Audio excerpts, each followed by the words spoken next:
gather round, let's get wise with tales of love and its demise. Let's dive in. I broke up with my boyfriend 7 months ago because I found an engagement ring. He came to my work today and proposed. Help, please. Posted by deleted. This is a very confusing story, and I know a lot of people will criticize me for what I did, but please try to hear me out. I really need advice. My ex-boyfriend and I were together for 4 years, and we had a fun, awesome relationship. About 7 months ago, we broke up because I found an engagement ring in his bedside drawer, complete with its receipt, documents, and a piece of paper outlining different speeches and ways he was planning to propose to me. Long story short, I got scared and left him. I broke his heart because of my own fears, and I feel awful for it. The last 7 months have been terrible without him, and I've been all over the place, dating guys I didn't even like just to feel better about the breakup. A breakup that was entirely my fault. I have no excuses for my actions, nor am I trying to make any. At the time, my reasoning was that I had a big work trip coming up in a different country, which I ended up finishing early because I hated it, and that I'm terrified of commitment due to coming from a broken family with an abusive father. I know these reasons aren't valid and are completely irrational, but at the time, I panicked. I didn't even tell him I found the ring. I just made up a fake reason. Since returning from my work trip, I've met with him quite a lot. We've had coffee, talked, gone to parties together, and still hang out with our same group of friends. Every moment I spend with him makes me regret my decision more and more. Today, he messaged me and asked if he could meet me during my lunch break. I agreed, so I took my lunch and sat on a picnic bench, which is what I usually do in the summer, and texted him my location. He showed up, sat down next to me, and we talked. He told me he misses me, still loves me, and wants me back. I told him I felt the same, but that it's complicated. Then he pulled out a ring box, opened it, and proposed to me with the same ring I had seen in his drawer. As soon as I saw it, I felt the same panic I had felt the first time I laid eyes on it. I told him the truth about why I left, because I was scared of what would happen, but I also told him that I do love him, never stopped loving him, and hate that we're not together. However, I'm terrified of commitment for fear of ending up like my parents. He told me he's happy. That's the reason I left, because now he knows I didn't leave because I didn't love him anymore. He said we could work through it if I'm willing to. We ended up kissing for the first time since the day we broke up, and it was amazing.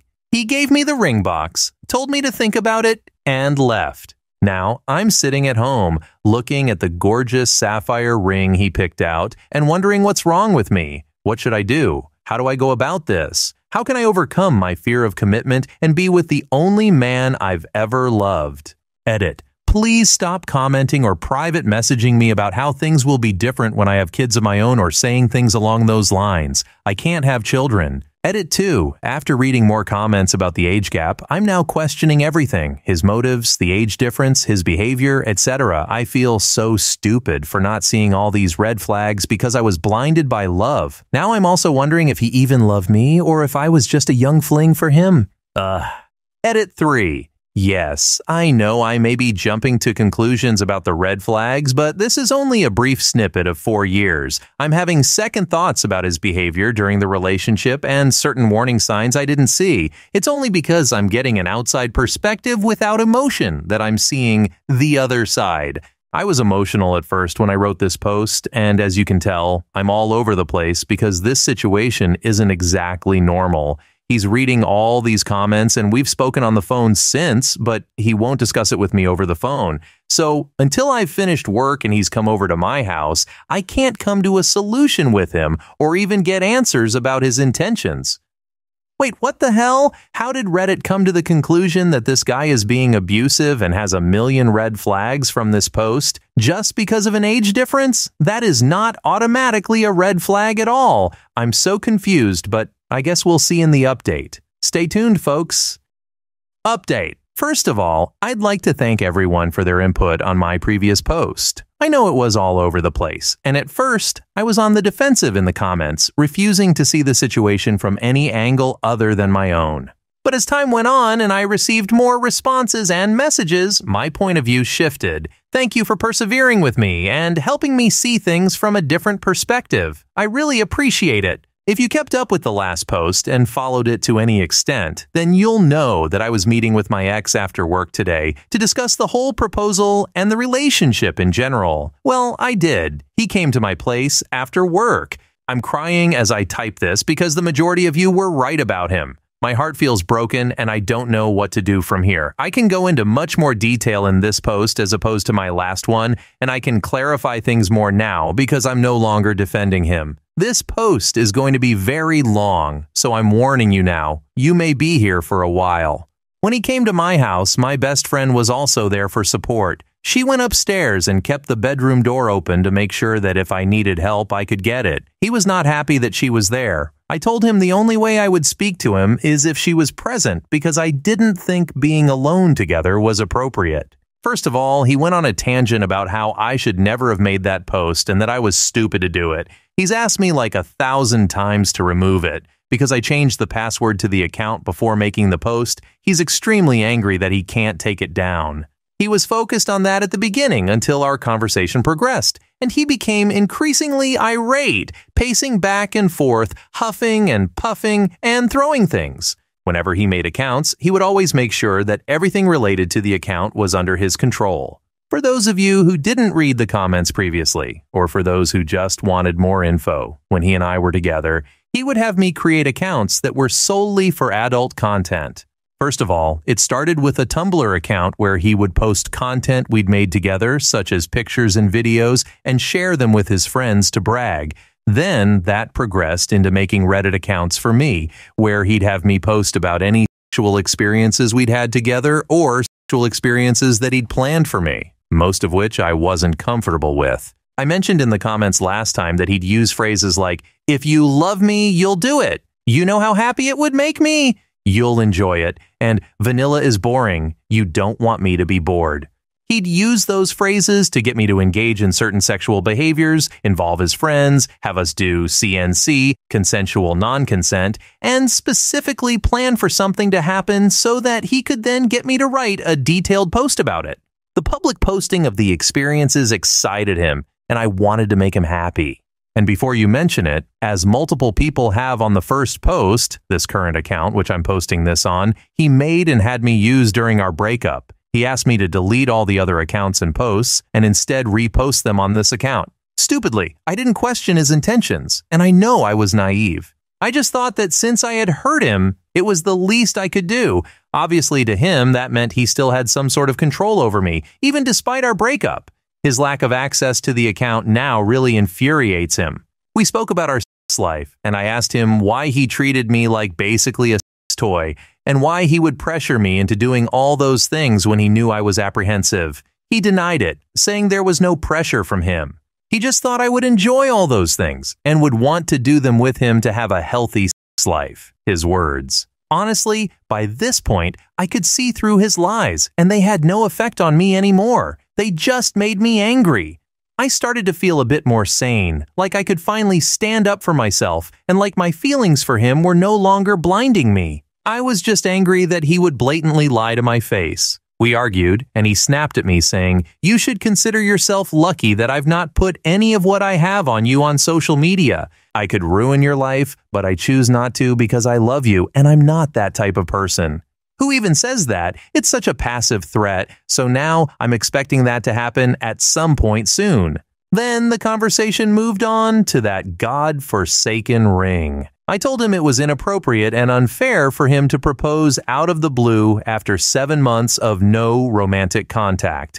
I told him I didn't want to marry him or even be with him now. He didn't like that and became aggressive, telling me I'd never find anyone like him and that no one would ever marry me, especially because I can't have kids. He said I was useless to most men, so I should marry him because he loves me more than life and would never hurt me, all while getting up in my face and poking me on the forehead, obviously in an attempt to make me feel small and like he's in charge. I kept asking him why he thought he could do all this and then just expect me to roll over and take it. His response was, "You did for 4 years." So the majority of you were right. To him, I was just some inexperienced girl he could manipulate and take advantage of. He clearly didn't love me. All of this hurts because I genuinely loved this person, and now I'm confused about how I could have been so naive as to not notice anything. Part of me thinks I was so preoccupied with not ending up like my parents that I missed all the warning signs, and, as many of you said, it became a self-fulfilling prophecy. I gave him the ring back and told him I don't want to see him anymore. He then resorted to begging after realizing intimidation wasn't working. He was literally on his knees, shedding crocodile tears and wrapping his arms around my legs, telling me how much he loves me. He offered to buy me whatever I wanted and to do whatever it took to make things right. I told him there's nothing I want from him anymore and asked him to leave. Just like before, he switched back to being aggressive. He was hugging me, more like restraining me, kissing and touching me, all while telling me it would make me feel better and remind me why I loved him. At that point, there was a knock at the door.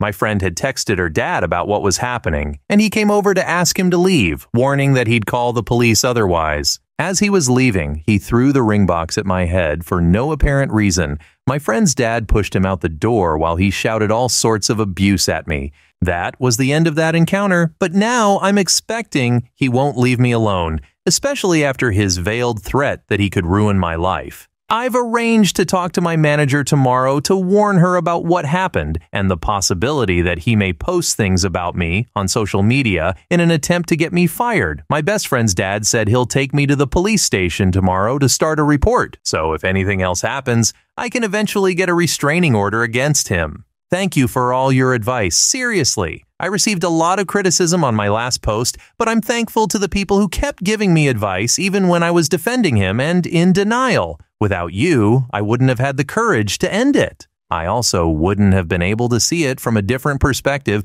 because I was so far under his spell. I'm pretty upset right now because this was my first proper relationship, and I did genuinely love him. Now that I know he was manipulating and taking advantage of me, I don't really know what to think. I feel stupid and like an idiot for not noticing it sooner. I've already spoken to my doctor this morning about counseling, so I'll be starting the healing process soon. I guess I've got to focus on myself now. I'll be expanding my friendship group and letting people know I won't be attending any events if he's there. I've blocked him on all social media, but I know he'll still be able to read this because he doesn't need an account to do so. Blocking him will ultimately do nothing. I just hope I can get through this. Okay, now this makes so much more sense. I was so confused after reading the first post. First of all, hats off to Mr. Prince, not so charming, for his Oscar-worthy performance. Shedding crocodile tears and flipping between intimidation and begging like he's auditioning for a split personality disorder role. He's managed to combine all the charm of a soap opera villain with the sensitivity of a sledgehammer.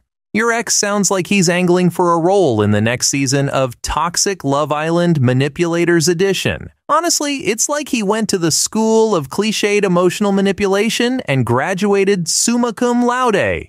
If you love me, you'll do it. Wow, so original. What's next? It's not you, it's me. I have to applaud him for one thing. The sheer audacity to tell you that you should be grateful he hasn't aired your dirty laundry online. That's like saying, be glad I'm not robbing you today.